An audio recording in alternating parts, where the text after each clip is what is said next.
Altbays.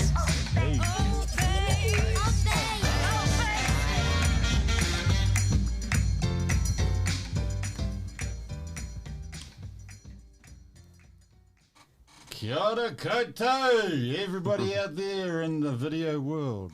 Welcome to Altbays Show 199. Corrosive Moses!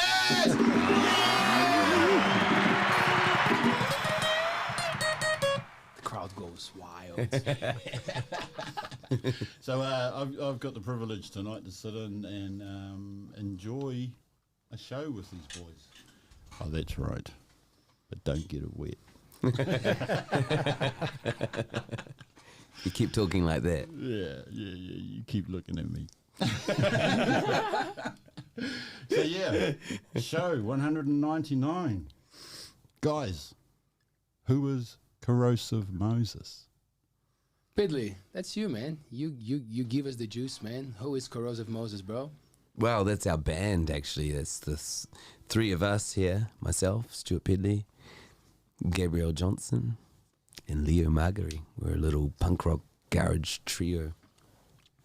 Yes. Yes. Thanks so much. Hey, Roy. What a pleasure. This is what, fourth show? Yeah, I think so, eh? I actually, when you said, hey man, can you come in and co-host the show with us? We're going to have Corrosive Moses on. I thought, oh man, that's epic. So yeah, I rocked up and then I thought, hang on a minute, every time I come in as co-host, nobody shows up. That's true. We're here for you, bro. We're here for you. Yeah. Might be a hologram. Might be deceiving you. Hey, they're on to us, so I think we all got invited as co-hosts. You know? It's like a murder mystery. Who's the real co-host? Yeah. And this guy's got to lick the cactus. Yeah. I'm an Altbays virgin, people. Have you licked a cactus before, Gabe? No, I haven't actually, but I look forward to doing it later. Cool. Yeah, I can't wait. I found out that there's a ceremony, I think it's in Tauranga, that they do you know how you can find the psychedelic frog? I think it's from South America or something, I don't know. And whoever found a way to bring the psychedelic thing to New Zealand or whatever, so yeah, you can be part of the ceremony. I don't think you have to lick the frog, okay. But they have, a shame. That would be the coolest part, Yeah. right? Have we got frogs to lick as well, mate? 'Cause after the cactus, I'll give it a go.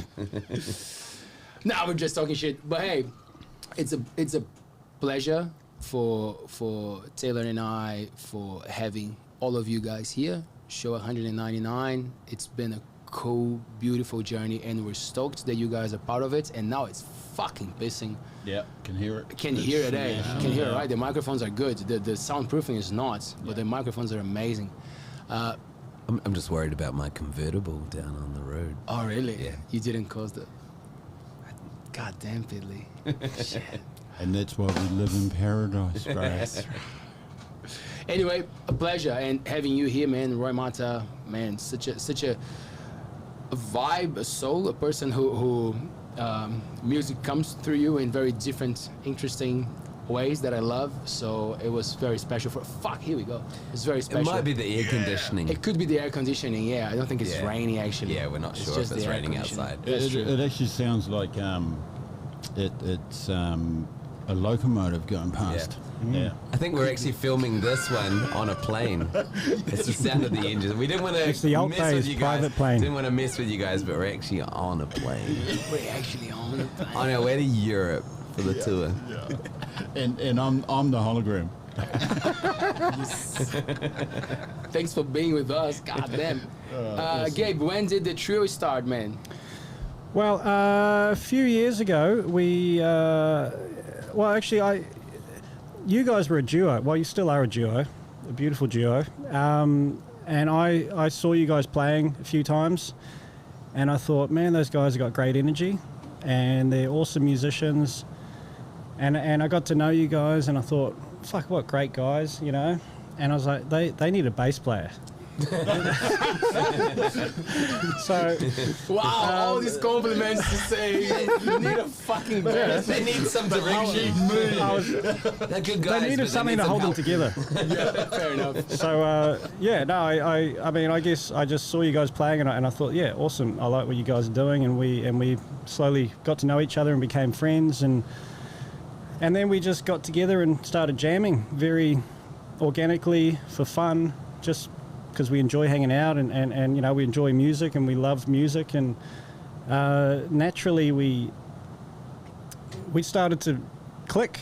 I mean, you guys already clicked quite well before, but then I felt like I came in as the third wheel, and I quickly locked into what you guys were up to, and then I feel like as a trio we just naturally got fast, heavy, without even planning to. We just naturally did it, and I feel like we started jamming, and then heaviness started coming, pace, heavy riffs, fast drum beats, and it just happened very organically, you know. And first and foremost, I just enjoy hanging out with you guys, you know. But together we make some rockin' tunes. Rockin' tunes. And that was a few years ago, and that was at the start of lockdown, actually, if you guys remember. That was the very first lockdown. We got together about 2 or 3 times, I think, had a jam in your bedroom, I think, Leo. That's right, yeah. And we were like, oh, this is cool. And then suddenly no one could leave their house for 6 weeks or whatever it was. And that little start that we had made, that little fire that was lit, sort of simmered away. You know, I think individually we were on our own, not able to get together, but we were hanging to get back together and play again. And when we finally could get back together, we came together with lots of energy, and yeah, we just started playing cool tunes together. And I feel like there was an awesome cliffhanger to that, which is we had a really cool jam, and unbeknown to us, lockdown was about to happen. But we did a thing where we all went, the 3 of us, we started, just kind of did it around the room, like everyone come up with a little riff. Nice. So Leo had a beat, so we did a little jam on that, and then after that, and that was cool. Everything sounds fun anyway, great. Gabe had a riff, we jammed on that for a bit, and then I had a riff, and then from that scenario there was at least one song, our first song, Molly Mullane, that we took away, and lockdown happened. I fleshed out the lyrics and structured the song, and we turned it into a piece, and then we kept writing ever since then, eh? As soon as we could get together, yeah. So expand the bubble, we jammed and got a whole bunch more songs. nice. Good time. As Corrosive Moses, and you came into the mix, right? What was your background?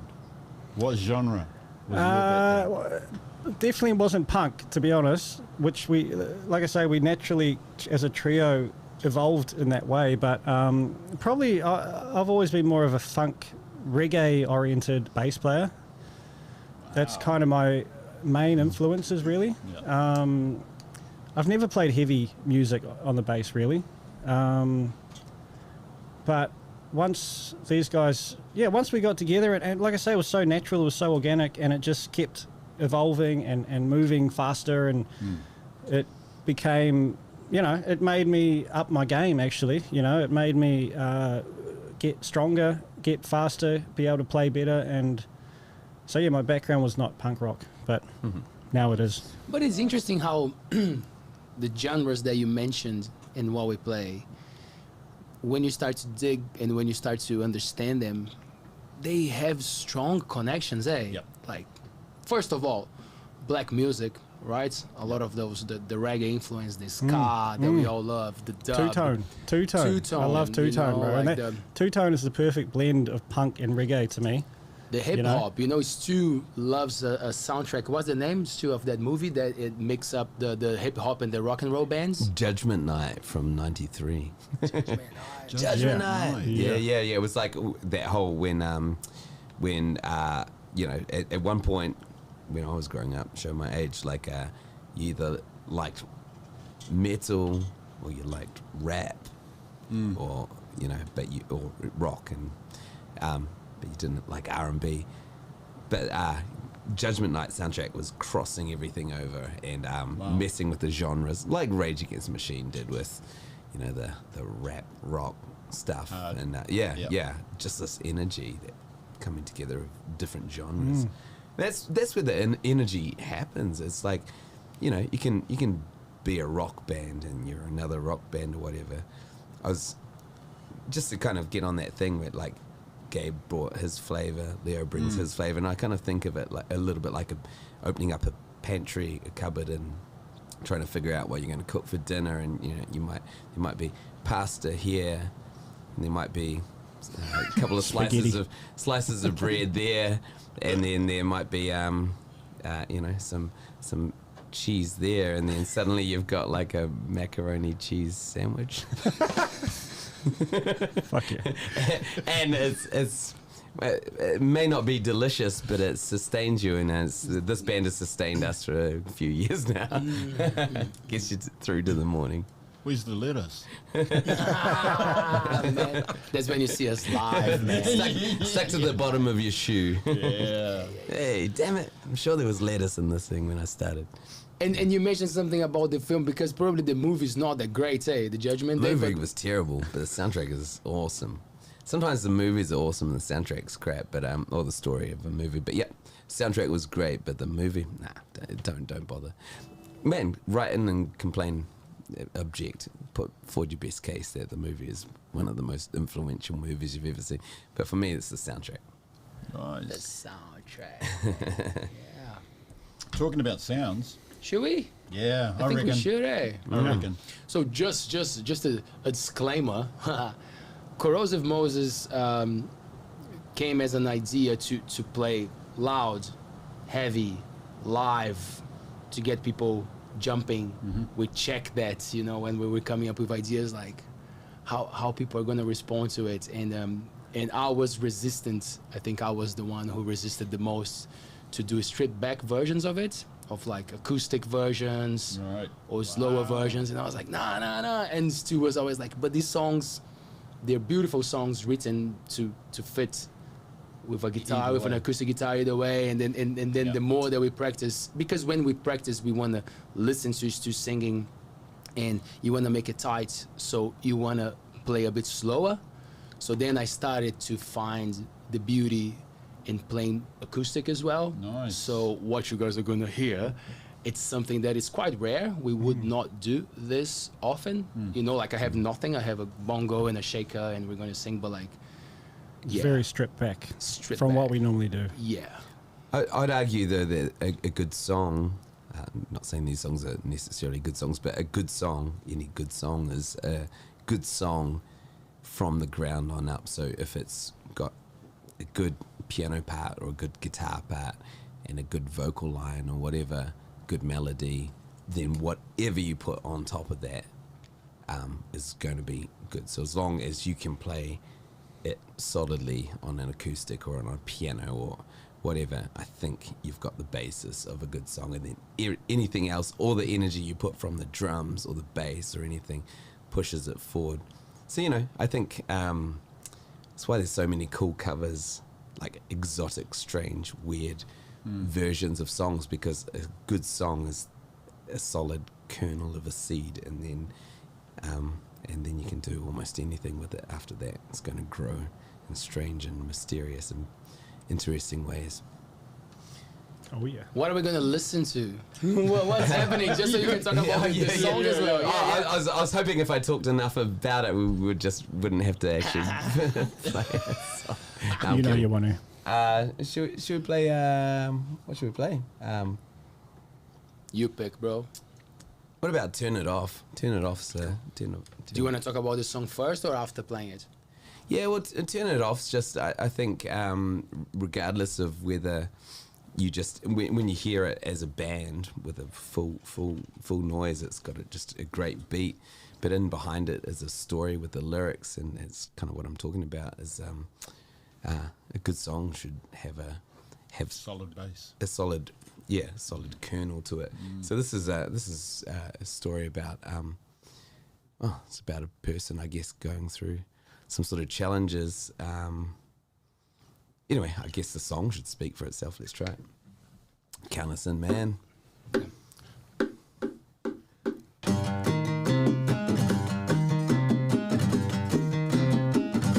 The static noises on the radio, the static noises coming from every dial, all the chatter, all the voices, good God, they wanna destroy you and tear you apart.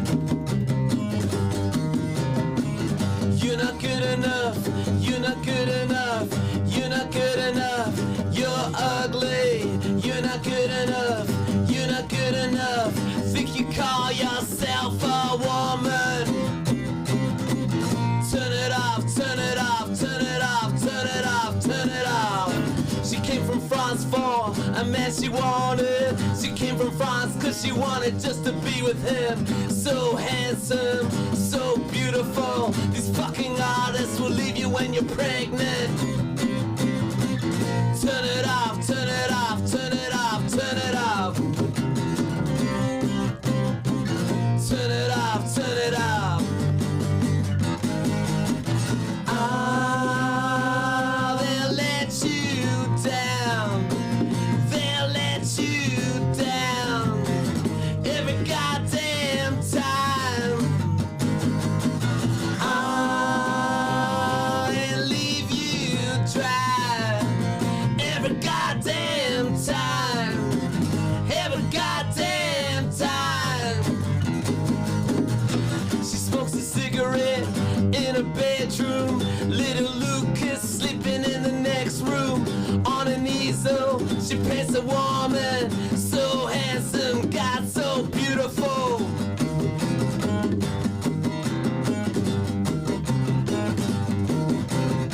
They told her everything she didn't want to hear while the baby was growing inside her. A ticking time bomb onto her breast. A ticking time bomb set to kill them both.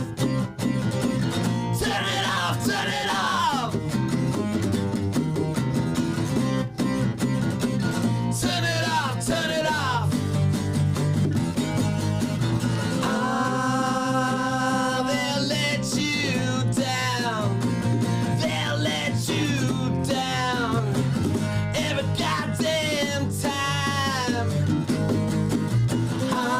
Ah, and leave you dry every goddamn time. Every goddamn time. I talked to her on the telephone while she chooses the colors to paint them. So handsome, so beautiful. She probably thinks that I will let it down. And the crowd goes wild. Man. Thank you. Crowd goes wild. That Warming up. It's a trip. that yeah. Love it, love it. And to be able to sit in the studio with you guys playing that as naked as it is, it for me, yeah. The people listening to the show right now, not watching on YouTube, are gonna want to watch on YouTube. Hey, you said naked here. They're like, Whoops. or they're turning it off straight away. Or they're like, let me out. Clickbait, man. Clickbait, man, clickbait. We're not Altbays wearing pants. Altbays is full of clickbait. Wait for us, motherfucker. We haven't even started. Yeah. I remember when Stu was writing this song because it's a great riff, and I think you had the riff. I had it, man. And- Sometimes I feel like a recycle yard. I had that riff for maybe 25 years, actually. I was like just waiting for the right song to come along. But the story, right? Oh, the story's new. Yeah, it really got me Yeah. again because it was at that time. It was at the time of being quiet and Stu showing me the song, and we were at home. Nothing was happening, and like processing a lot of emotions and a lot of things that talk about pretty heavy song, man. Beautiful written. Love the lyrics. Yeah, thank you. Yeah. It was just, some people were just going through challenges you can't comprehend. That's just one of them. You know, if you need to go back and listen to the song. But that's a true story. That's a true story about someone you know, finding out they have a tumor under their breast while they're pregnant. And it's a risk to everyone, to, you know, wow, far out, you know, and some things are, you know, some things are just people you know and you deal with them and like you know, whatever you help in whatever way, and sometimes they just pop out and like you never set out to write a song like that, but you know, sometimes it's just something that comes out. So you can't explain them. I think they just happen. It just comes alive when it's ready to come alive. You got to listen though, you got to be tuned in.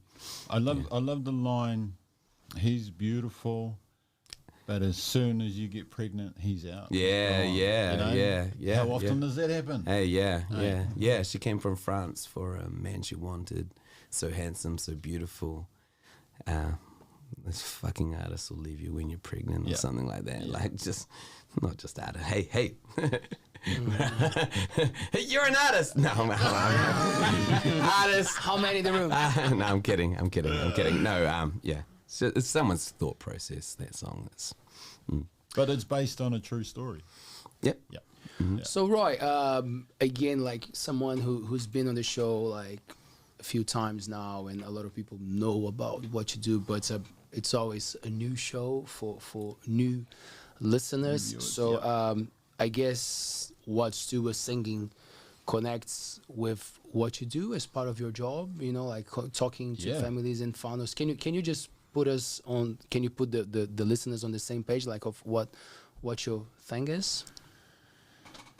So I related to that song quite a lot because it's you've opened up doors that in our life they're real. You know, we come into situations that we don't like, and all of a sudden it's a reality that we've got to live through, and we need people to help us through that. And then to have something happen to you physically while you're carrying a child is even, you know, that opens a lot of doors. And I mean, it would probably be true to a few more viewers than you guys realise that that's hit home. You know, wow. I don't know what else to say, bro. Oh, no, it's good. It's just like this. So I haven't really heard you guys play because every time you've got something going, I'm either out of town or, you know. Private gig. Here you are. And that's right, I said yes. Although you have been to, you've seen us at least once, and it's maybe my favourite memory ever of any performance we've done. And we've been performing for, Leo and I, or myself, or all of us have performed a lot in our lives. One of my favourite performing memories is you being there and playing the guitar against your arm, man. Like, Roimata, there. Show us your guns, man. That's a big, strong arm right there. Show us your guns, man. Camera one. So, any guitarists out there that wanna need a pair of guns to play against? That was very cool, bro. Come off stage and just walk down. And we get the energy from the listeners. It was resonating off you, bro. If a tree falls in the forest, man, and no one's around to hear it, so, man, we need the audience. We need people like you giving us the energy back. You know, that was great. It was a great show, man. And there's a cool thing about, because usually you see like young bands, you know, like young kids going hard and getting into this big stages and doing beautiful things, and like I validate and I appreciate that so much. But for us as older dudes, you know, like that thing comes differently for us. So like for example, I want to hear from Gabe, because Gabe was the man who helped a lot to take us to one of the biggest festivals in Aotearoa, New Zealand, the Newtown Festival, man. How was that, Gabe? That was awesome. Part of your life, eh? Oh, yeah, Newtown. Big up Newtown. Wellington. Fuck, I love Newtown. That was my home for about 12 years. And we had a shop there in the middle of the street, and we were a big part of the community there, and yeah, it was cool to You're go a big back. part here, bro. Yeah. Oh, Yeah. appreciate it, Yeah. brother. Appreciate. I mean, yeah, like we're in the cafe business, Hula Cafe. Hula Cafe, shout out. Come get a coffee anytime. But yeah, so Hula's our second cafe. We used to have a cafe called Baobab Cafe in Newtown, Wellington, and we were quite young. We started it quite young. We were full energy for years and years, you know, and we put our heart and soul into that place, and we worked hard. We really worked hard to make the business work, and it became a successful operation. It's still there today, and that's like 14 years ago we started it. Wow. And it's now, you know, it's basically an institution in Wellington. And so we're quite proud of that, you know. I mean, at the end of the day, and it's hard to sometimes say that I'm proud of what I've done, but, you know, we started an amazing thing, and we planted a seed, and we grew this thing, and when we created a scene and a vibe and a spot, you know, and so we really cemented ourselves in Newtown. And when I go back there now, I still feel a big part of the community, and I'm really grateful to all the locals of Newtown who always welcome me and Rach, my wife, my beautiful wife, Rach. Love you, babe. We always feel so welcome when we go back there, and we left there quite a long time, like years and years ago, and so it was such a privilege to take you guys back there, you know. And I know Stu's from Wellington, and you know, you've been to Wellington, Leo, but for me to go back with you guys as a band and play there at the Newtown Festival, which is Big stage, good sound, big, good crowd. yeah, it was the whole huge. shebang. It was huge. Yeah. And I know the people who organised that festival. I've known them for years. I've worked with them in our previous shop, and it was just they welcomed us back. Like when I said, hey, I've got a band. I mean, I'm living in Whitianga. I've got a band. We want to come back and play, and they were like, fuck yeah, you're in straight away. You know, no hesitation. So it was really cool to take you guys there and play with you guys, like my new crew, to going back to my old hood. You know, it was fucking awesome. It was so good. It's always fun. Hey, I wanted to ask both of you, and when Stu is back, this thing with because you said, oh, you know, like it's hard to say, like, but I was proud of myself. You know, like how do you guys deal with that? Because like when I look at you guys, like people that like obviously I chose to be close with, because that's the beauty of being a human. Like you can actually choose the people you want around. It's actually good when you understand that, because you are aware of the ones that you don't want around. Absolutely. So when I'm around you guys, I'm always acknowledging, even sometimes I might not be as good to say how much I admire you guys, but like just by being close, I hope it speaks for itself that how much I value you guys. And then you mentioned that, just like, oh, you know, it's hard for me to acknowledge how the good work that we did, but we did do a good job, you know, like how is that for you guys, like to do that thing, you know, like, yeah, I'm doing I mean, I think being humble is one of the best qualities of a person, you know, and for me personally, I can only speak for myself, but I like to just do what I do, and then I don't like to talk it up, you know. A lot of people talk shit, basically. A lot of people talk themselves up. A lot of people like to big up themselves. They might not necessarily deserve that, you know, but they big up themselves to make themselves feel better. I personally like to just do my thing, and hopefully it leads to good things, you know. That's it my... should speak for itself. Well, yeah, it your does. actions, man. Yes, totally. Actions. Yeah. What you do. Absolutely. Actions speak louder than words, man. It's true. Good mahi. Yeah. Yes. When it comes to younger people though, Roy, because like we see that, you know, quite often like young kids having so much influence from now the world is in our hands, so we can play whoever we want it to be online, and then the kids get a different influence there, and then you got to remind them, you know, you're great, you have so much value. Then it's a different game, when you're talking to someone younger. Yep, it can be, but as carriers of the music, or because we've all got a gift in this line, we've all been given the chance to share our beautiful, chords, lyrics, everything that makes the song. So we've got the opportunity to put crap in that song if we want. But we choose not to. We choose to go real. We choose to talk about what's happened in our lives. We choose to make our pukorero, or our story, about beautiful experiences that hopefully rangatahi can take as a tool. So they don't sit there and listen to better. It's actually something that they can go, wow. So that's what happened to them, and this is how they fixed it. Songs can be so inspiring. Absolutely. A song that you love or you hear randomly, it can change your life, It hits something up here sometimes, and... Yep. Leo, what was the song that changed your life that you heard, man? That you heard and you went, wow. Yeah. What? Tricky one, but like I feel like sometimes it's a good thing to introduce people to new music, especially the ones who love, because people love to say, I love Brazilian Latin music, but sometimes they don't know who the artists are.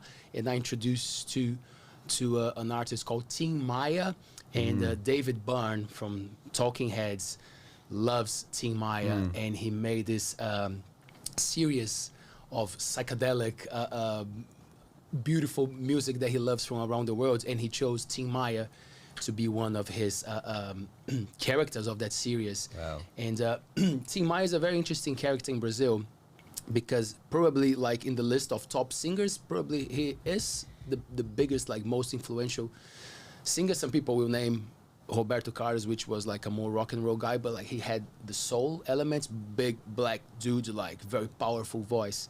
And he got, what's the word? Infamous, right? For infamous for not showing up at the gigs sometimes. Wow. Because he was wild. Like there was a time like that he was going, and big dude. So lots of drugs, lots of like the things that usually are not the ones that you would value, but we know like how the life of an artist can turn. However, there was a time in his career that he cleaned up, that this guy introduced him to a cult. It was a religion or whatever that was, a cult. And he wrote 3 albums. It was like a trilogy. It was like this beautiful collection of 3 albums that he exclusively talks about the cult. So when you pay attention to the lyrics, like they're beautiful, they're inspiring, they're fine, but the musicality of it is just like from another world. So the name of like Rational, that's the name of the trilogy, the Rational, Tim Maia, like it's probably like top albums in the world if you go for world music. Tim Maia, Rational. And it's just the musicality, and that really proved that like the guy was a genius under the influence, but when he was clean, when he was devoted to something bigger, he was even better. And for me, who I'm not religious, I don't I don't put myself in any religion. I understand faith and I have mine, but that opened doors for me to understand that. I'm like, it's nice when you have something to hold on to, it's nice when you can love something so much that it translates in everything that you're doing. And in that case, it was his music. Nice. So I feel like that was, that really changed my life. I think I think it's an important question. I'd like to know what Gabe, what inspired you? What was the song that, kind of clicked or was informative to you? That is a big question. Legalize It, Peter Tosh. It's one of my favourites. I mean, Peter Tosh in general, he's one of my favourite artists ever, because he was such a rebel, and he didn't give a shit what anyone thought, and he would speak his mind. And you guys probably know, but he was part of the Bob Marley and the Wailers of the original lineup, and Bob became so famous, and kind of I love Bob Marley, don't get me wrong, but he became more of a pop star in a way, and Peter Tosh didn't want anything to do with that. He's a rebel, the stepping razor, mate. He's a total rebel, and he was like, nah, we're getting too mainstream. He went his own way, and I really respect his the direction he took in his life, and he would speak up against anything that he disagreed with, you know, and he got in a lot of shit. I mean, he got murdered at the end of the day. He got murdered because of his views, you know, and so it's hard to say one song but that's one guy who I really respect his music and who influenced me a lot to just, I mean, I love reggae. I love the style of reggae he does, and I love his power. He's a powerful man, you know, he was a powerful man and a powerful singer, and he's one of my biggest influences. Yeah. Nice.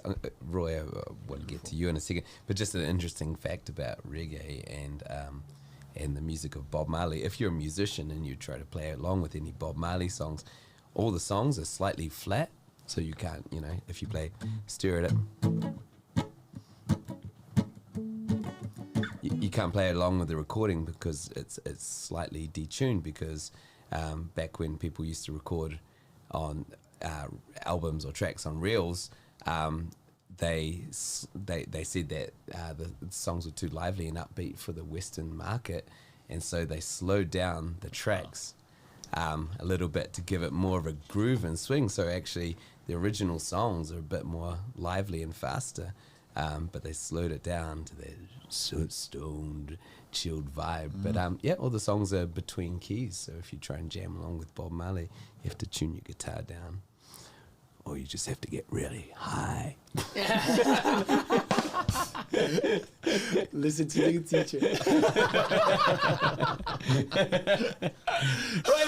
Some of them do both. yeah. As long as it sounds good in your mind, it doesn't matter. Man, what flicked the switch for you? Wow. So, yep, music. I used to be a punk rocker. I loved punk. Black Flag, Sex Pistols, all of the, you know, the rotten stuff. It was great. But I think my biggest influence was when my mother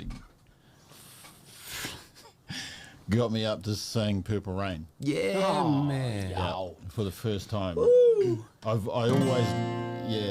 always Do it now. loved it. No, I'm kidding. Oh, hell.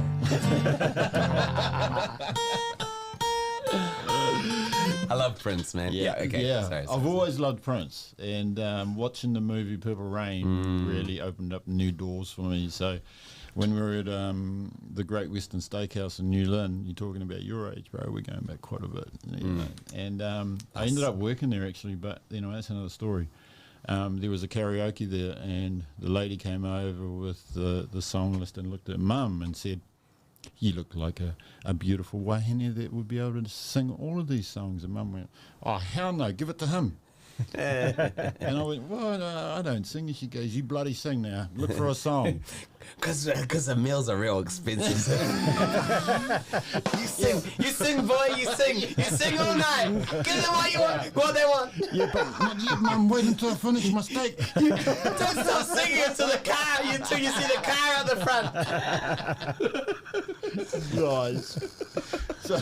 So I opened up the book, and the first song I saw was Purple Rain. And I thought, hey, fuck it. Yeah, okay. This is for you, Mum. Hey, you know, you want me to get up and sing, so I'm going to get up and sing this for you. And I got up there and sung Purple Rain, and the lady that was running the karaoke looked at me and went, "What the fuck?" And I went, "Oh." And she goes, "You know, do you sing? Where do you sing?" I said, "Oh, in my bathroom." It was the first time I'd ever got up and sung in front of people. My mother was one of the biggest influences when it came to my singing, my wanting to be up there and performing. So I think Prince. Yeah. Was that the only time you ever did a cover song? True that. Because this dude can just make shit up on the spot. In fact, that's what he does all the time. If we just started jamming something, let's just jam something. This guy could just make it up. Grab your bass. Yeah. Perfect. Yeah, man. Don't believe it? Yeah. He thought he was coming here just to host the show and sit back and then He's having flashbacks to that night at the restaurant now. So just to prove this is live and spontaneous, like Taylor, who produces and does all the edits and cuts and all that, he's going to just give us a word or a phrase or give us a subject, Give man. us something. Give us something, Taylor. Subject. Yep. Yeah. a word, a subject. Culture. Culture. Culture. Cool, man. And Gabe's going to Wow. start a groove in the bass. Okay. Oh, not on the spot, eh? Yeah.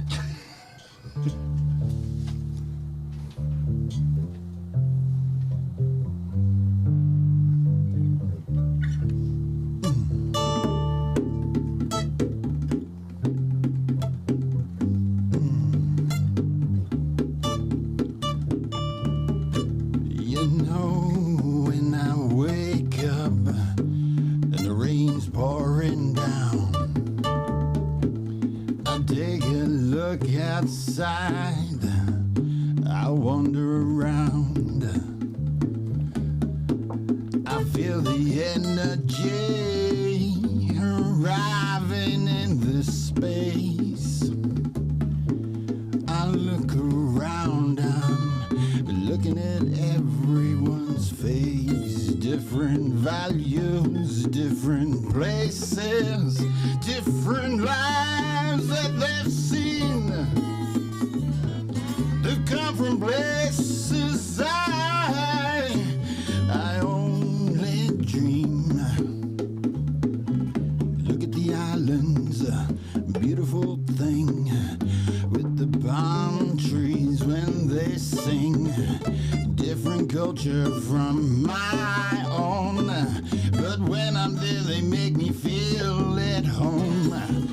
Look at their faces, same color as mine, but they're from a different time.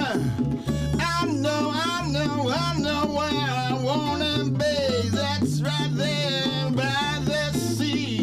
Different cultures open up. Different cultures open up. Different cultures give what we need. So everybody come and feed.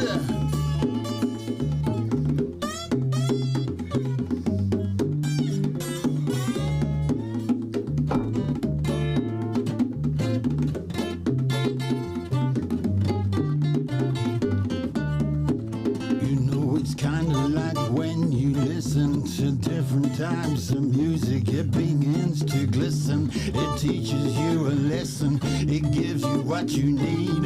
Oh, you got to feed. You feel the vibe, you feel alive. You got cultures all across the sound. You know that inside you will be found. You'll find a way to vibe with them, because their culture is the opening, the opening. And it don't matter if you're black or white. No, it don't matter if you're black or white, yeah.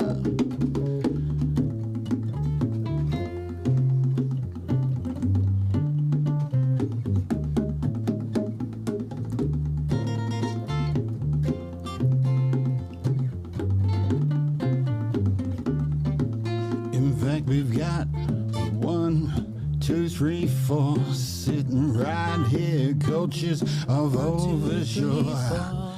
Everybody ain't the same, but we've got connection within our brain to play the music on the bass, on the guitar. Got the beat, oh, his fingers bizarre. And then I sing all the lyrics I find. Culture running right through our mind. It don't matter if you're black or white. It don't matter if it rains at night. It don't matter if the young is alive. That's right, oh, bays, what a surprise.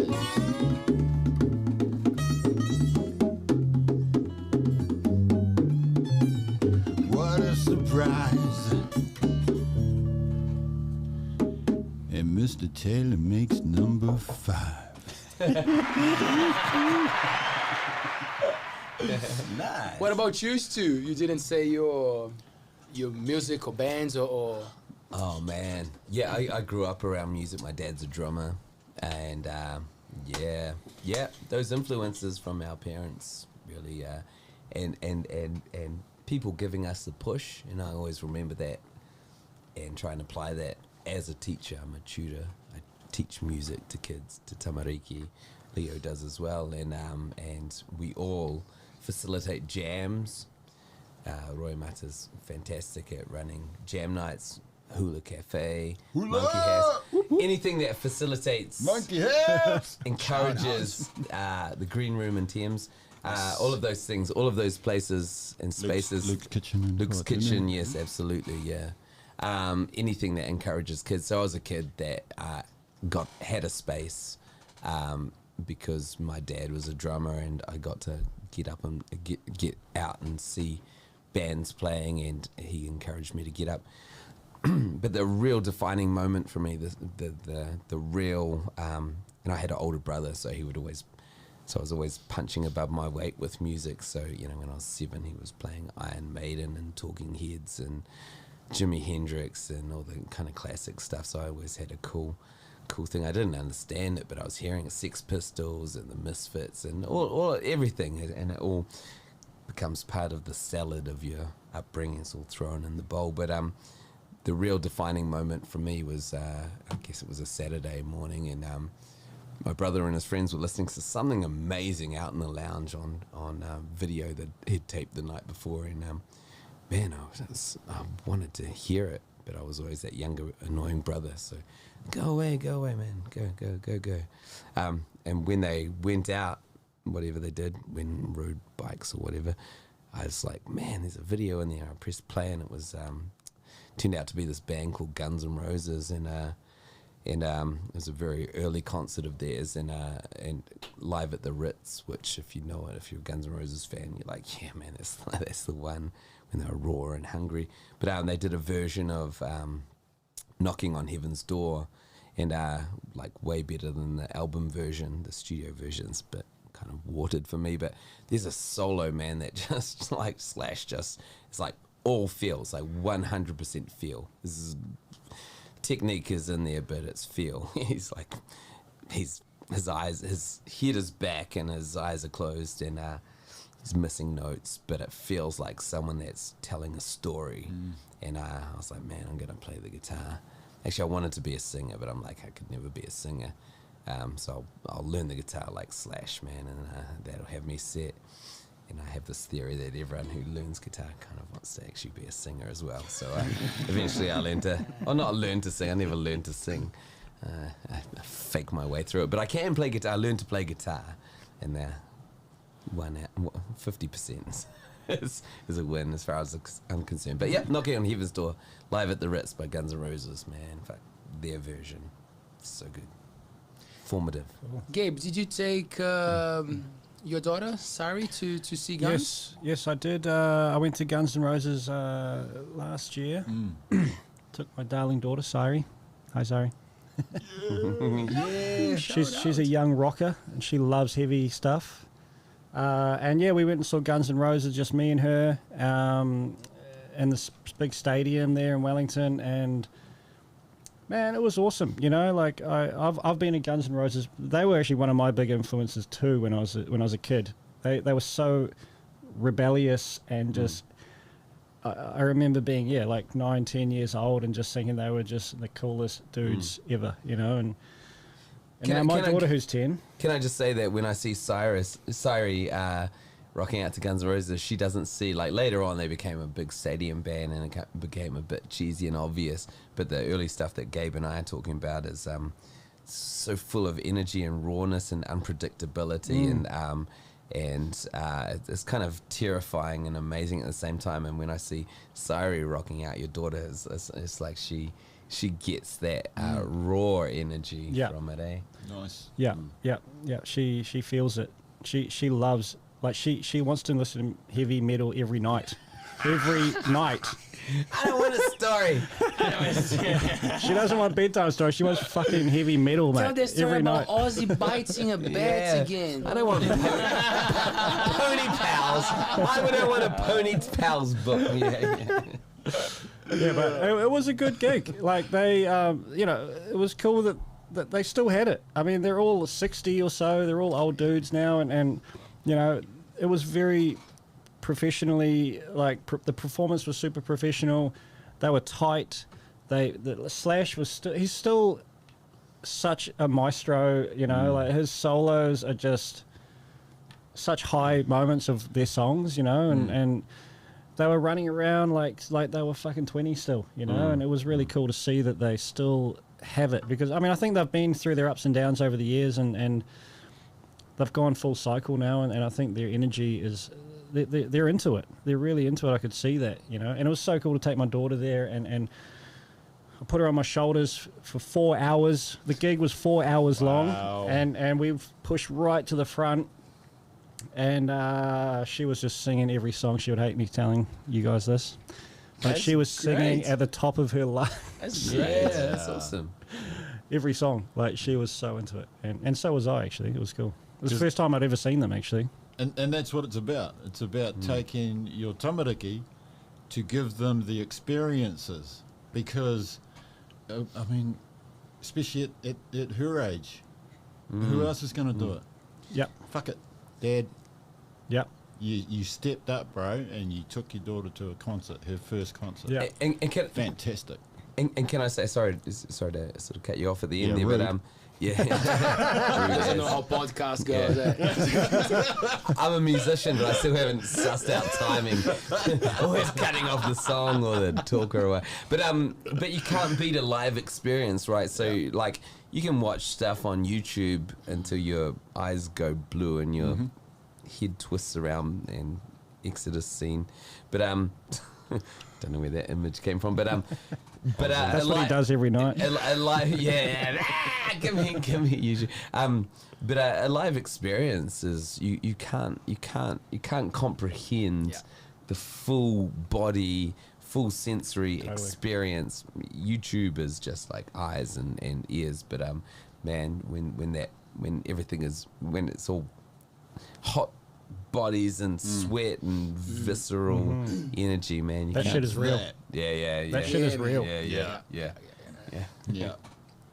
Get the vibe, get the Yeah. crowd. Yeah, man. Man, it's It's tribal, right? It's raw. It's tribal. It takes us back to a time where those were the celebrations. Like getting people together to feel, because it's the feel. It is the feeling. You feel it in your body when you see a band loud and heavy and live. You feel it. It's not even just hearing it or seeing it. It's your whole body feels it, especially the bass.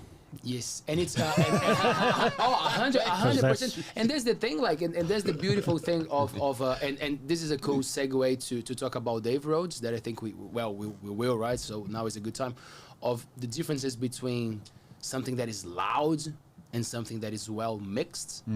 Because Nice. if you don't know about music, you just don't understand it. Sometimes if you're enjoying something and you say it was loud and it was great, well, it was very well mixed. They found those frequencies that you were feeling what was happening. That's why people love sound systems, like the heavy dub reggae sound system, because the bass is not loud. Is that frequency that cuts you through, and then you can feel that in your chest. And people say, it's kicking me. Yeah, because it's within. So It's when you your whole shake, body. Yeah. So I think now is a great time to say how lucky Corrosive Moses is to have the fourth element, the fourth member behind the scenes. H2, do you want to do that one for us, man? You speak very well. nice. Oh man, Dave Rhodes is a legend. I think I've been on the show like 4 or 5 times. I think every time I come and talk about Dave Rhodes and Anusha, like what amazing humans. But Dave Rhodes is recording our band Corrosive Moses, and he understands about capturing. I think it's it's not just volume; it's bombastic energy. It's a full color palette of sound and you know, it's not about volume. It's about every element being in there. And man, guy's a legend. What an asset to Whitianga. I think we should play a song. Yeah. Should we do it? Yeah. Should we play One Fine Day? So this one, next time you hear it, it's going to come out on the album that Dave is recording. And it's going to have a horn section on there as well. And this is obviously a very stripped down song, but it's a ska song. Sing along if you know the words. Sing along if you know the words. So this one was, I think this was maybe the second song that I wrote for Corrosive Moses. So we wrote a song called Molly Mullane that we were talking about before, about we just kind of went around the room and made up, each sort of started something, and this was the second one. So by then we were in lockdown, and there was a lot of crazy news happening, nationally and internationally, a lot of wacky stuff happening in the States, and crazy lockdowns, but also a lot of violence, a lot of police brutality as well, a lot of people just freaking out, and unfortunately it's not just wasn't just a time, it was seems to be a prolonged, ongoing thing. So the song's called One Fine Day, which is the optimism that at some point we're going to get our shit together, and actually people are not going to feel scared or afraid, or it's that one fine day I woke up to find everything was okay, and it comes from I guess a position that, you know, I mean, we shouldn't live in fear, but also we should be aware that even if we're feeling comfortable, there's people are really having the challenge. You know that saying, that slogan, that thing. You don't know what someone's going through. So everyone's fighting their battles, I suppose. But so it goes like this.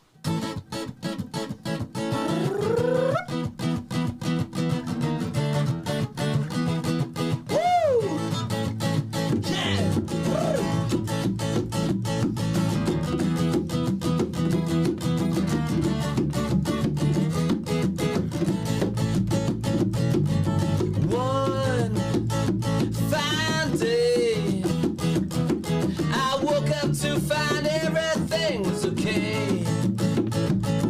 No riots on the streets. No black man was beat up by police. And suddenly it felt good to be part of the neighborhood where everybody understood that everything could actually be okay. There one fine day, there one fine day, when everything was okay. For one moment, not a single child was sold out on the streets. And for one seconds, no president thrived in dissonance. And suddenly it felt good, this brotherhood, this sisterhood, where everybody understood life's not a given, life is a gift. That one fine day, that one fine day, when everything was okay. This is where you can sing from home. Goes like this. Nah, nah, nah, nah, nah, nah, nah, nah, nah, nah, nah. But a little bit louder, we can't hear you. Nah, nah, nah, nah, nah, nah, nah, nah, nah, nah, nah. Yeah, pretty good. And suddenly it felt good to be part of a world that could see the potential in its hands. This could be the day, this could be the day. There one fine day, there one fine day, when everything was okay.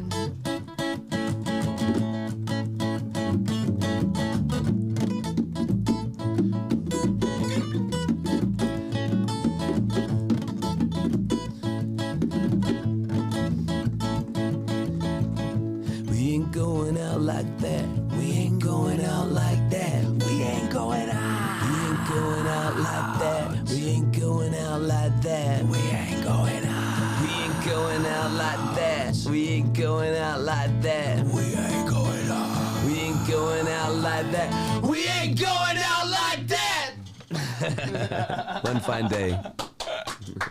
Thank you. Yeah. Hey. You know, just sitting here listening to you guys. I had to turn it up. Turn it up. Yeah, it was. Turn up the noise. Man,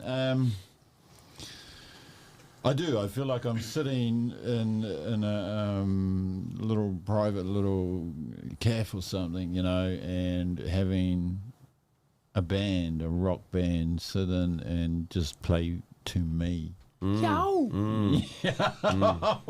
not even filming this. It's just for you, bro. I'd hate to burst your bubble, man, but there was like hundreds of listeners. Also, I could hear them through the computers, their phones, all singing back. So I know it felt like that. I know it felt like that, but They were actually all feeling the same. That's the purpose of it. They were all feeling yeah. They're inside their own little cafe. Yeah. We can hear you guys through our headphones, man. You guys sound amazing. Thank you. Quite an optimist. One is too. My friend who saw us at Newtown Festival said, "Man, all your songs are pretty bleak." I think they all come from a space of challenge, actually.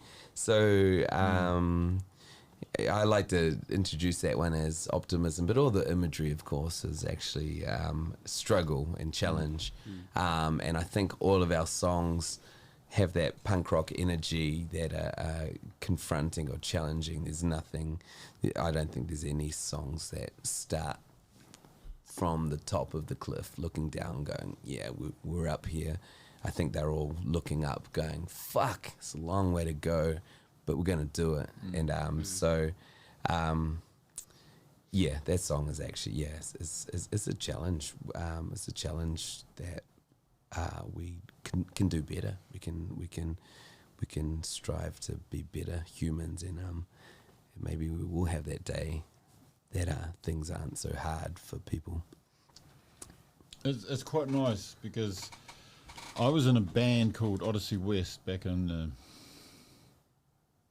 early 90s, obviously from West Auckland. And I remember we did a gig one night, and this guy turns around and goes to, he looks at the band and he goes, "Where's all the happy songs?"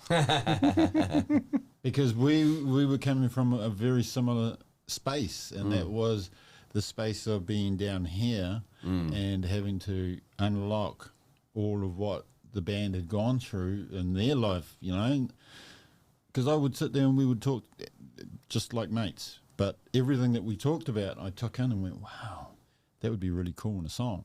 And then that's where our songs derived from. So it became, the songs became Odyssey West. It's like, cool. Oh, this is their journey. This is their journey west. Wow, the Odyssey. Yeah. Yeah.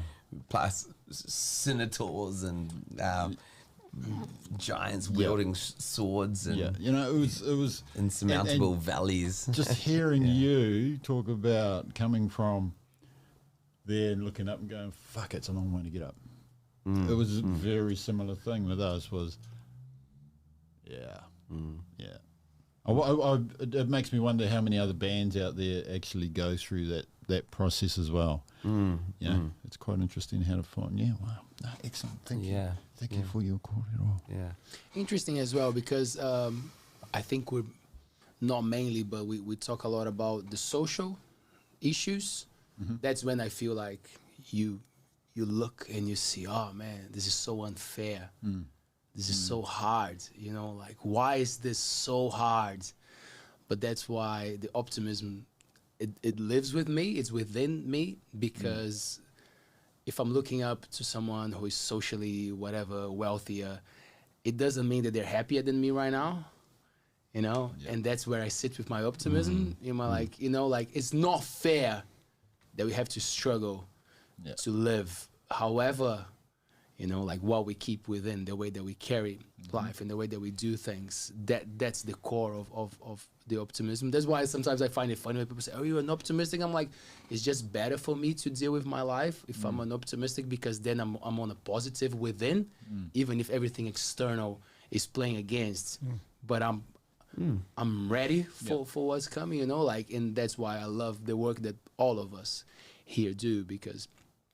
Not as a guide or a mentor or gurus, but like, you know, by passing what we feel and the way that we feel, like you hope to inspire or to at least shine a light or something to. I think there's always hope. You know, the people have to remember, even when they're in dark space, there's always some hope that you can work out of that and move up and conquer that cliff or that mountain and. Yeah. You know, not give up, because everyone has dark days, everyone has hard times, but there's always fucking hope, you know, that we can work through the tough times and come out the other side better, you know, and stronger.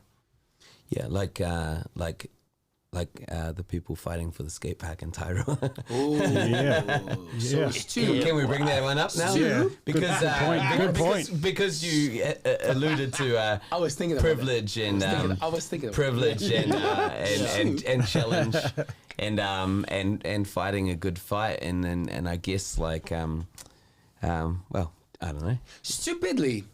What's happening in Tairoa right now? Man, very upsetting stuff. Man, there's an old-fashioned view that people hang on to, that skate parks have a negative culture of, I don't know, glue sniffing and spray paint tagging and kids having sex everywhere and impregnating each other, and beer bottles being thrown on at people's houses, and people being stabbed and stuff. It's wrong. What's happening in Tairoa is, for 30 years, the locals, the majority of locals, families, whānau, people have been pushing to have a skate park built in Corey Park, and it's been time and again proven to be the most suitable location. Again and again, for 30 years, it's been proven to be the best location. There's a couple of locals, a handful of families and people who've been there for a while. My understanding, and I could be wrong, if you're one of them, message in and correct me. Yeah, we'd love to have that on the Altbays Show, 100%. That live in Auckland, who have been, but have properties on the edge of Corey Park, have been fighting it or arguing against it for the past 30 years. Funds have been raised. It's finally been approved by the council to go ahead. It got approved in April this year by the Thames Coromandel District Council. It's going ahead. There's development, and these people that don't live here, again, correct me, send a message in, Stewart Pedley at hotmail.com, or Altbays, have been opposing it. They live in Auckland. They're Save Corey Park Incorporated, or whatever, they've got an Auckland address. Have been opposing it, and for whatever reason, and it's just, for me, I can't comprehend it, because the skate park here in Whitianga, which was a challenge, I think the Pauanui, there's one in Pauanui, I think. There's a lot of, like, countless places, small towns, they have these challenges to get skate parks. And then I think for me, as a dad with two young boys, and you're a dad with teenagers, a daughter, and also a toddler, man, these places are full of whānau, full of families, full of people doing incredible things. Kids, we've got one of Seth Smith is a champion. Yep. Champion scooter. Came to the show. Yeah. He was on the show. And he's off to the Youth World Championships again. Skates there, man. People are doing amazing things.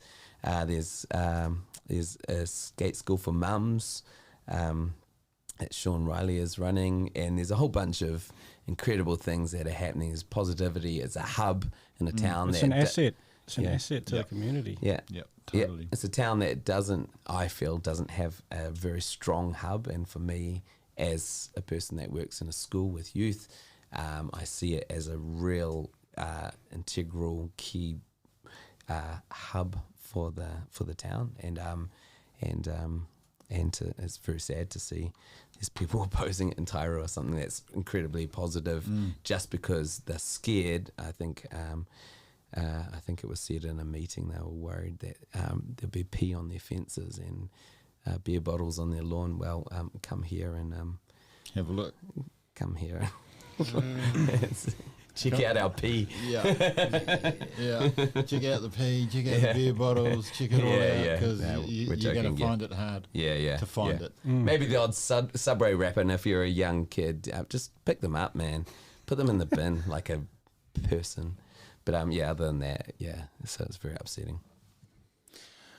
Do you want to add something to that, Yeah, Gabe? I would say, I do actually. I'm a skater from way back, and this skate park that we have in Whitianga has become a real hub of this town, and there's nothing bad going on there. In fact, it's all good. It's a positive environment. It's a productive environment. It's getting kids active. It's getting kids out of the house, off the screens. It's giving them something to do, and that's what kids need. They need something to do that keeps them, busy, keeps them active. And in the last couple of years, there has been quite a boom of skate parks around New Zealand. Yep. Almost every small town is getting a new skate park.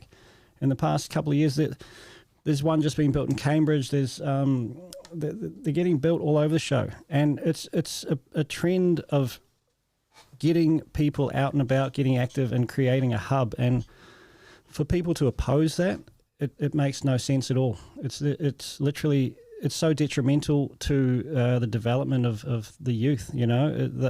They need stuff to do.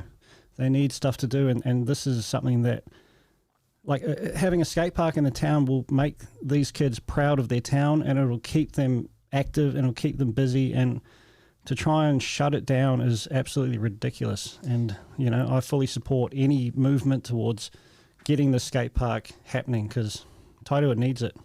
I see a lot of parents, a lot of dads like you with their kids as well, or a lot of parents like me taking my boys, and then when they need a break, I'm jumping on the scooter. It's not, don't even know if kids sniff glue anymore. Never seen it here, but whatever the fuck you guys are thinking is going to happen in Tairua is not going to happen like you're imagining. It's going to be.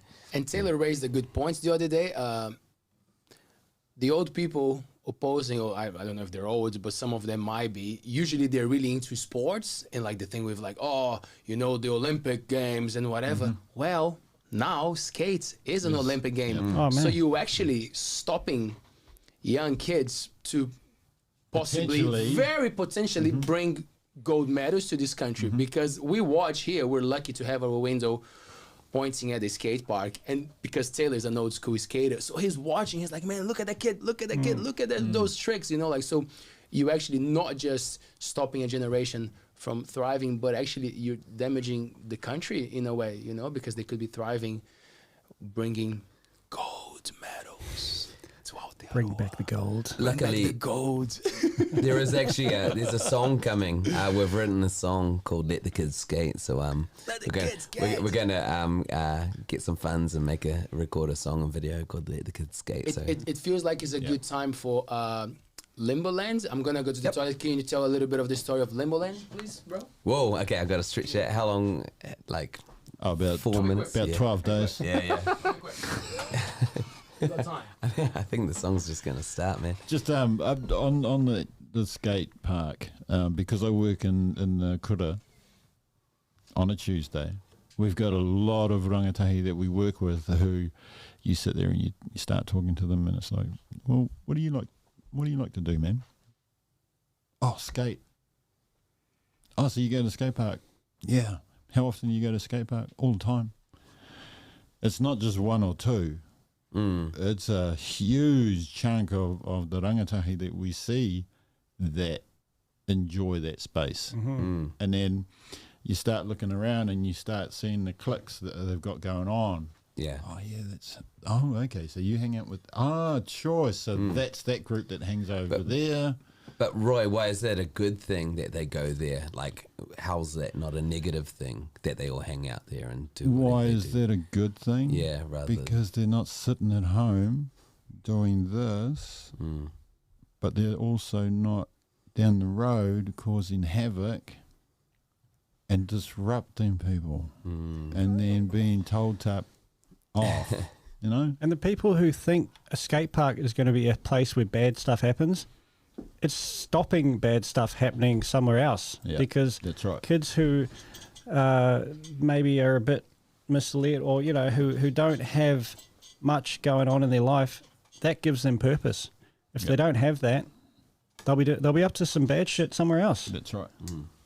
They didn't even get to the song, bro. They just jumped in there and started talking. Because we don't know how to count it in ourselves. I'm just going to do what you just did and go for a little break, but I will be 12 days. Cool. So we're gonna wait to play Limbo and then grab the bass, Gabe. Let's do it. Cool. Watch out for So this is also about being in a place that has a discrepancy between those that as they say, the haves and have-nots. And if you've got deep pockets and you can afford to take a community to the council, to the bunch of kids. high court, then so yeah, Limbo Land is about sort of and we live in a town that's got new money and very old families that don't necessarily have that, and then there's the people in between, and so it goes like this. Should we wait for Roy? Yeah. Were you surprised, Gabe, when you came to Fitzsianga from Wellington, of like the discrepancy and the social gap here? Yeah, I mean, I guess surprised. I wasn't surprised. I mean, this is society in general, I guess. Everywhere you go, there are wealthy. Everywhere you go, there are poor. I guess it's magnified in a small town. I think when you come to a small town, it's pretty obvious who has got lots of money. It's pretty obvious who doesn't have lots of money. In a big city, everyone kind of blends a bit more, but in the small town, I think people stand out a bit more, and you can see who has money and who doesn't. It's more obvious. It just magnifies it. You see it in town. Like, something that was really obvious to me was and I'm sure lots of people have seen this, but the amount of houses that are empty for the majority of the year. There's no lights on. You drive past them every night, every week, every month. The lights are off. And then one summer weekend, someone's there. So people are in a privileged position to own that holiday home where they just use occasionally for the weekend away or whatever. That's what really magnified it to me. And then, you hear families who are struggling to find somewhere to live, who can't afford to pay rent. It just magnifies the obvious gap and it's not so much just here in Whitianga. It's a nationwide problem. It's nationwide, but you see it quite obviously here.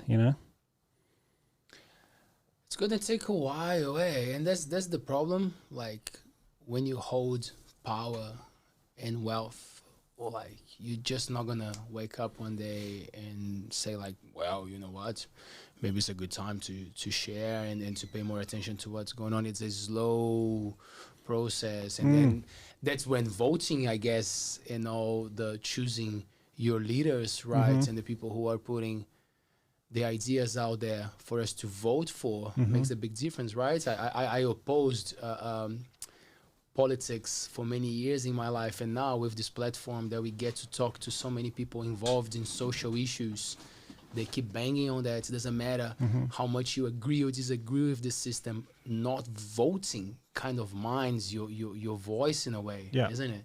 I'm still skeptical sometimes because it really pisses me off the options we have. Are you gonna have fried chicken or French fries for 4 years? Fuck, really? But it's our power, it's our chance, and there are cool people out there that can make big differences and represent us in a way, right? I mean, the politics becomes such personality based, in my opinion. Like when you talk about changing government or whoever's popular are the ones who get voted in.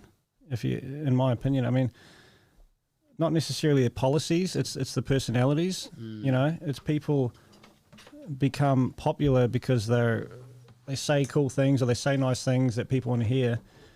Doesn't mean they're really going to do much about it, you know. And at the end of the day, that gap that we're talking about, the wealth gap, is so deeply ingrained that a change of government's not going to change anything, in my opinion. You know, but that's probably a whole nother topic. Ooh, we're going deep. Let's play Limbo Land and catch up from there. I love it.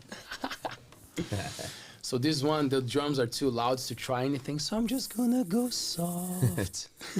Count us in, man. 1, 2, 1, 2, 3, 4.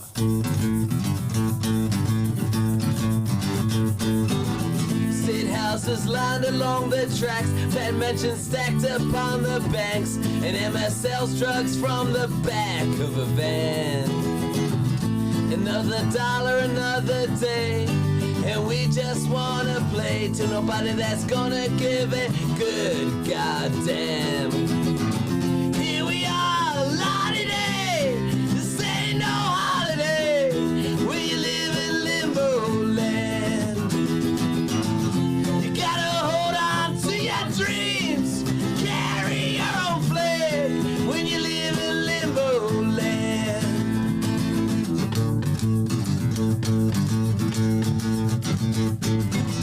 Frustration kicks in a town like this. The poor stay poor and the rich get rich. The factory fence is tagged with fuck the man. And culture sucks itself away. But we just wanna play to nobody that's gonna give a good goddamn. Here we are, la-di-day, this ain't no holiday, when you live in limbo land. You gotta hold on to your dreams, carry your own flag, when you live in limbo land.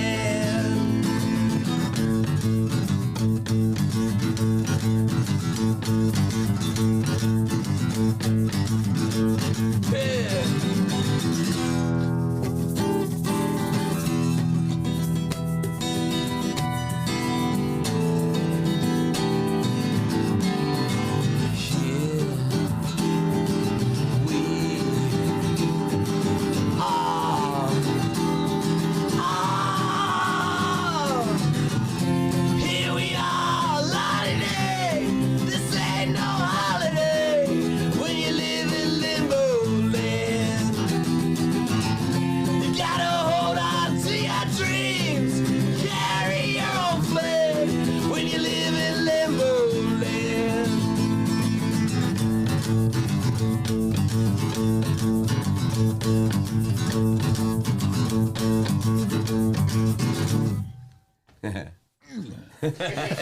Yeah, man.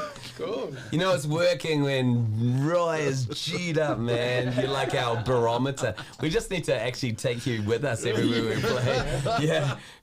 It's like, no, we don't need to tune up. We just need to see the Roy meter, man. And if you see me standing there going, Yeah. Flex the arm, Roy. We've got to pump the crowd.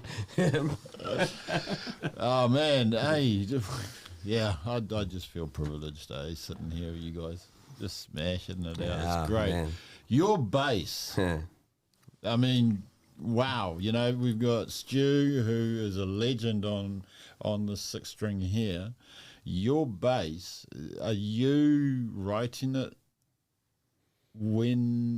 How does it come out?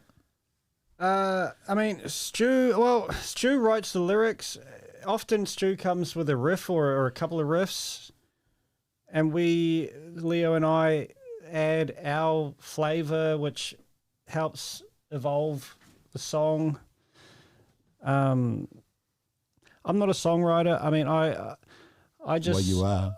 I play by ear, man. I just listen. I like to hear and then find it and then try and add or tweak something, or, you know, like... Yeah.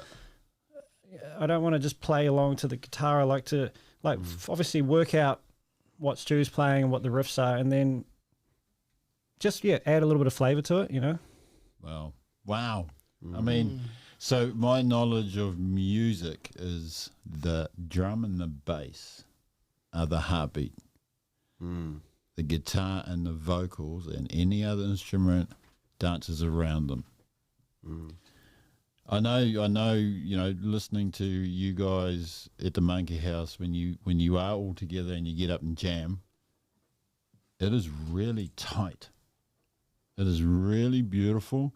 And for all the listeners out there, this is a very, very downloaded sesh right here. But when you guys hear these guys in full swing, yeah, it's amazing. It's amazing. So there's a beautiful thing there that I feel like it's worth it saying, because now I'm telling my students more often, because we are so privileged to see a music department flourishing in a time that people say music's dying, live music's dying, and I'm like, man, go to the Mercury Bay Area School and listen to those kids thrashing it, like going hard, and I'm like, it's not dying, man. Like it might be the phoenix coming out of the ashes or whatever you might think that it is, but like it's very prolific, and they're humble. Like they come to chats because they know that we perform. So every now and then you get someone who says, oh, what's up? And now I'm learning, like, you know, that there's no point in saving information. You got to give. But sometimes you're not,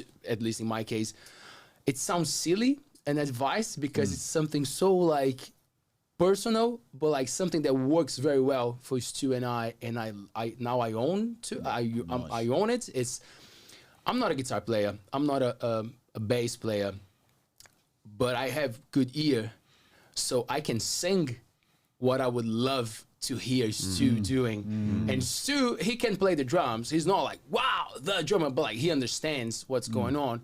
So he tells me the same. So there's no worry if you're a kid and if you want to tell, just find that comfortable space that you're not telling the person what to do, but like if you really support the musician who you're playing with, because that's the point, right? You want to grow. So like be comfortable with giving an idea, like even if it's with your mouth, you know, like I was thinking about like and Stu got the skills obviously because he's been doing that for years to find that. So like that's a cool thing that Stu and I would do that. Oh, how much time have you got? 5 minutes. Okay, what have you got? Do you have any idea? Oh, cool. And and it sounds silly, Stu, but man, and it's funny. We last year we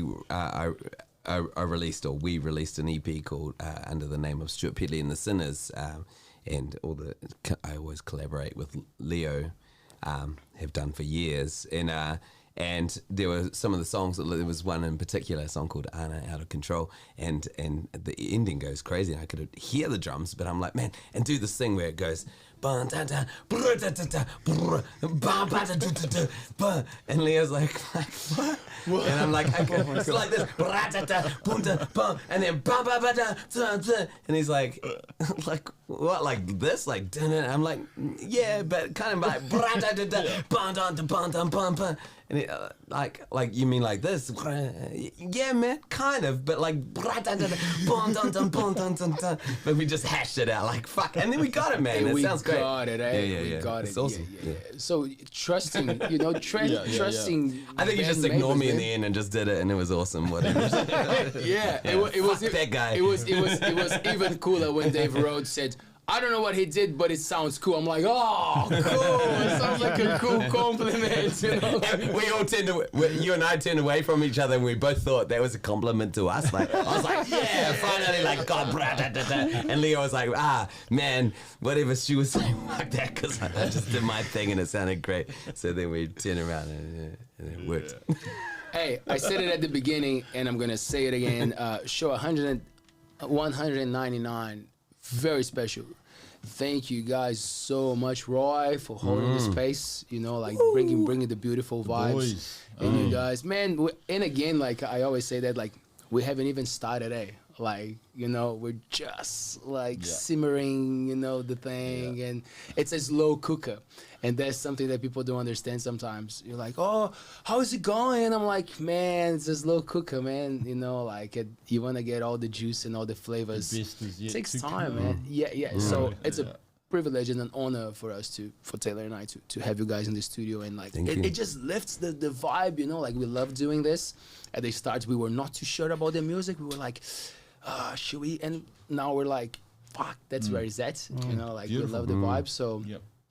thank you. Congratulations to you and Taylor. We're proud of you, man. I'm sure you guys would agree. We're proud of you guys. man. Yep. You guys work really hard, man. And we see it, both of you. Yep. That's Taylor over there. Yeah. It's Taylor.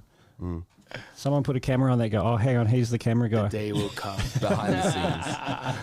But yeah, you guys, Thanks, Gabe. fuck, the effort is 110%, bro, and I see it.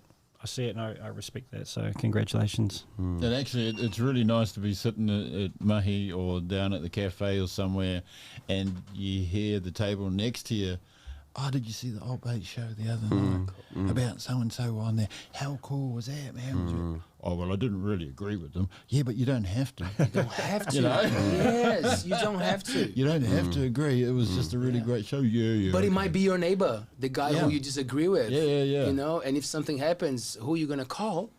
You know, Ghostbusters. yeah, or the neighbor, whoever is closer. You know, so yeah, listen.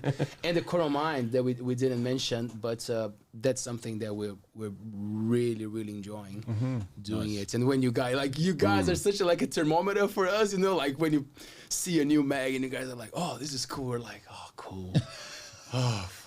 Great. Our friends like what we're doing, you know. So yeah. Thank you all for being a big part of what we're doing. Yeah, we're doing it together, that's for sure. We're doing it.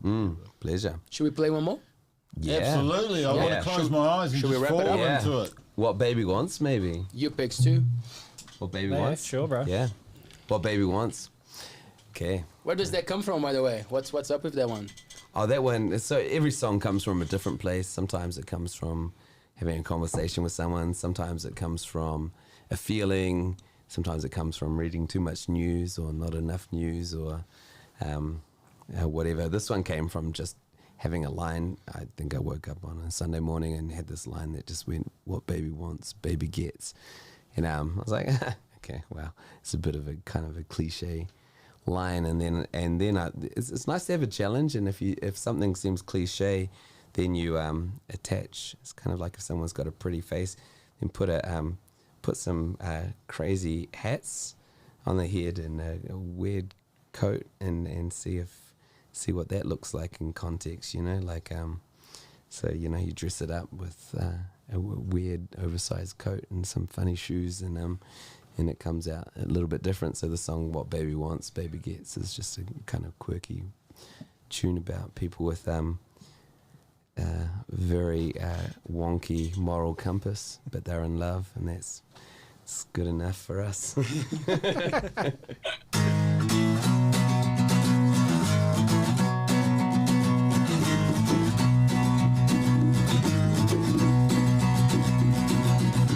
I'm a man of distinction, impossible exception. Slicked hair, pea green suit of immaculate perfection. Diamonds on my fingers and crystal in my nose. Chiseled chin, eyes so blue they could cut right through your throat, through your throat. She's a lady of impeccable demands, exquisite taste and surgical command. When she sets her sights on something, she can see the whole plan. Just can't be satisfied till she has it in her hand, in her hand. And when she calls, tells me what she wants, I slip my revolver deep inside my coat. What baby wants, baby gets, and I'm the man for it. What baby wants, baby gets, and I'm the man for it.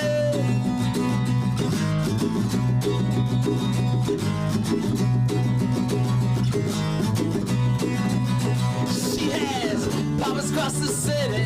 We live a lifestyle to to match.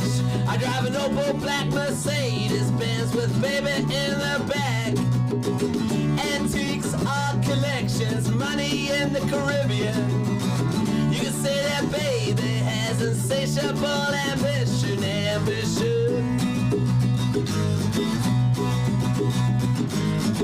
And when she calls, tells me what she wants, I slip my revolver deep inside my coat. What baby wants, baby gets, and I'm the man for it. What baby wants, baby gets, and I'm the man for it.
I'm here,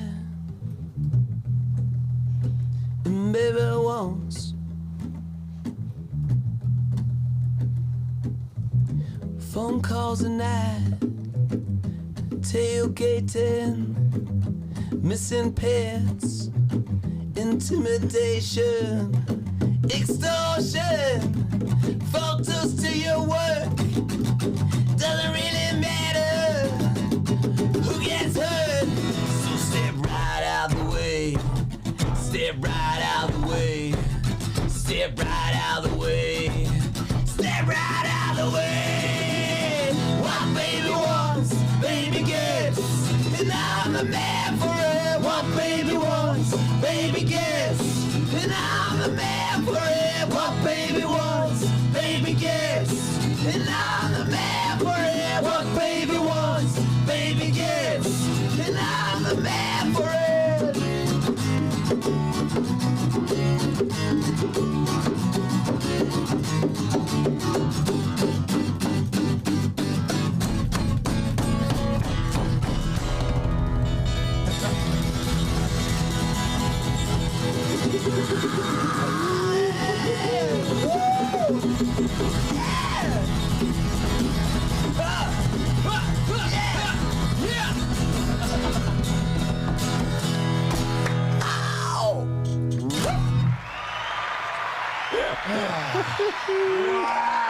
Let's get the fuck out of here, man. Let's get out of here, man. Hey, show 199. Thank you so much. Show 200 is gonna be a big party. Pop is in charge. I don't know what's going on. Kakite. I'll see you guys soon.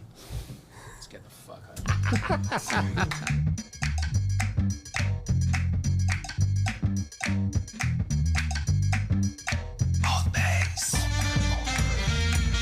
Altbays.